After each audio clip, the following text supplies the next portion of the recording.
ఇంతకుముందున్న IPC Indian penal code section 375 కానీ లేదా ప్రస్తుతం ఉన్న భారతీయ న్యాయ సంహిత 2023లో ఏదైతే కొత్త చట్టం వచ్చిందో బిఎన్ఎస్ దాని కింద సెక్షన్ 63 కానీ చూస్తే కనుక దానిలో రేప్ డెఫినేషన్లో పెనిట్రేటివ్ సెక్షువల్ అసాల్ట్ అని ఉంటుంది అనమాట. జనరల్గా 18 సంవత్సరాల కన్నా తక్కువ ఉన్న మైనర్ పిల్లలు ఆడపిల్లల పైన ఇటువంటి అటెంప్ట్ చేసినప్పుడు వాళ్ళ కన్సెంట్ ఉన్నా లేకపోయినా అది రేప్ కిందకి వస్తుంది అనమాట. వాళ్ళపైన రేప్ చేస్తే భారతీయ న్యాయ సంహిత సెక్షన్ 63 ప్రకారం రేప్ డెఫినేషన్ ఆల్మోస్ట్ ఐపీసీలో కూడా ఇంతకుముందు అదే డెఫినేషన్ ఉండేది.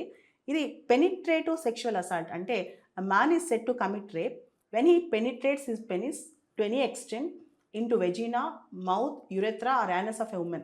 ఇలానే ఉంటుంది అనమాట. అంటే ఆ పెనిట్రేషన్ అనేది రేప్కి డెఫినేషన్లో కంపల్సరీ ఉండాలి అని చెప్పి దానిలో ఉంటుంది. అదేవిధంగా మైనర్ బాలిక మీద ఇలాంటి సెక్షువల్ అసాల్ట్ జరిగినప్పుడు ఆవిడ కన్సెంట్ ఉన్నా లేకపోయినా అంటే 18 సంవత్సరాల లోపు ఉంటే కన్సెంట్ ఉన్నా లేకపోయినా అది రేప్ కిందకే వస్తుంది అనమాట.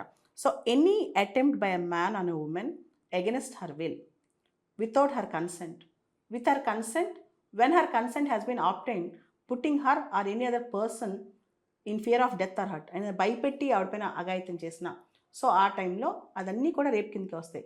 Are when she is unable to communicate her consent ఆవిడ కన్సెంట్ చెప్పలేని పరిస్థితిలో ఉన్నప్పుడు ఎవరైనా మెంటల్ రిటార్డెడ్ కానీ ఇలాంటి వాళ్ళు ఉన్నప్పుడు వాళ్ళపైన రేప్ జరిగిన ఇవన్నీ కూడా రేప్ కిందకి వస్తాయని చెప్పి బిఎన్ఎస్ చెప్తుందన్నమాట 2023. ఆల్మోస్ట్ ఇదే డెఫినేషన్ ఐపీసీలో సెక్షన్ 375లో ఉండేది.